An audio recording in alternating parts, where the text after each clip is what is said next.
నిఖిత, ఈరోజు మనం ఏం చేస్తున్నాం? చికెన్ ఊరగాయ. Sunday special. ఎన్ని కిలోలు ఊరగాయ చేస్తున్నాం? Chicken half kilo. చేసే విధానం చెప్తావా? చేస్తావా?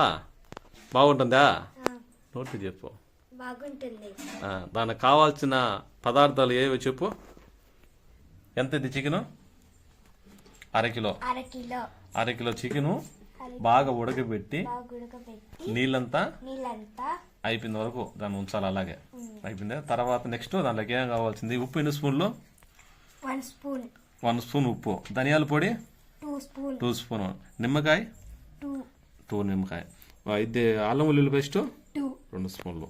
కారపొడి ఓకే 2 స్పూన్. ఇది 300 గ్రాములు. ఓకేనా? చేసే విధానం చూద్దాం. నూనె దీంట్లో పోసాం, బాగా వేడెక్కాలి. తర్వాత చికెన్ దీంట్లో ఫ్రై చేయాల. ఇలాగా బాగా ఫ్రై చేయాలి. రెడ్ కలర్ వచ్చిన వరకు ఫ్రై చేయాలి. మరి ఎక్కువగా చేయకూడదు. ఇలాగా రెడ్ కలర్ రావాలి. ఇప్పుడు తీసి కొంచెం అట్ట పైన ఉంచు అట్ట నూనె పాని. ఇలాగా రెడ్ కలర్ రావాలి. జాగ్రత్తగా తీస్తుందండి. వేస్తా పర్లేదు. నూనె అంతా మళ్ళీ తాళ్ళకు పోతుందంతా. గిన్నె జాగ్రత్త, ఎడం చేతులు గిన్నె.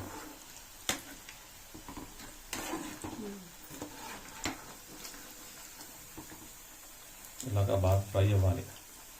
దాంట్లో ఉండే నీళ్ళు మొత్తం పోవాలి. తీసి మొత్తం తీసేసే.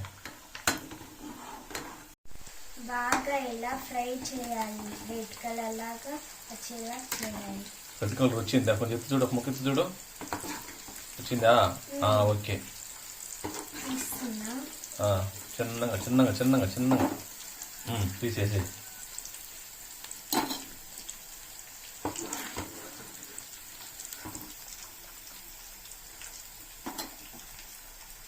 అల్లం వెల్లుల్లి పేస్ట్ నూనెలో వేసి ఇది బాగా ఫ్రై చేయాలి. రెడ్ కలర్ వచ్చేంత వరకు. అంతేనా? చెప్పు, నువ్వు చెప్పు.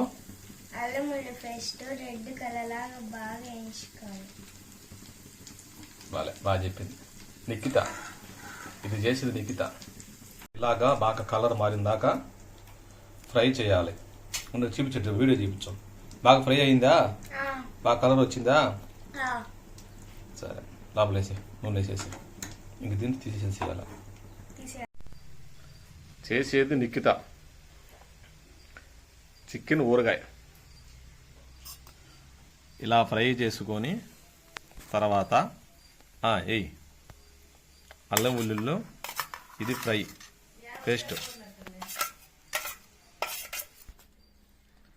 మొత్తం దానిలో వెయ్యాలి.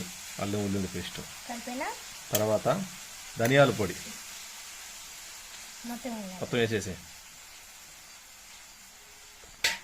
లెమన్ సగం అయింది దాంట్లో సగం పోయి ఇంకొంచెం పోయి. చాలే, పక్కన పెట్టే. ఉండు, కారపడి తర్వాత పోస్తే. ఒక నిమిషం. చికెన్ ఊరగాయ రెడీ. ఇలా చేసుకోవాలి. తగినంత నూనె పోసుకొని చేసుకోవాలి.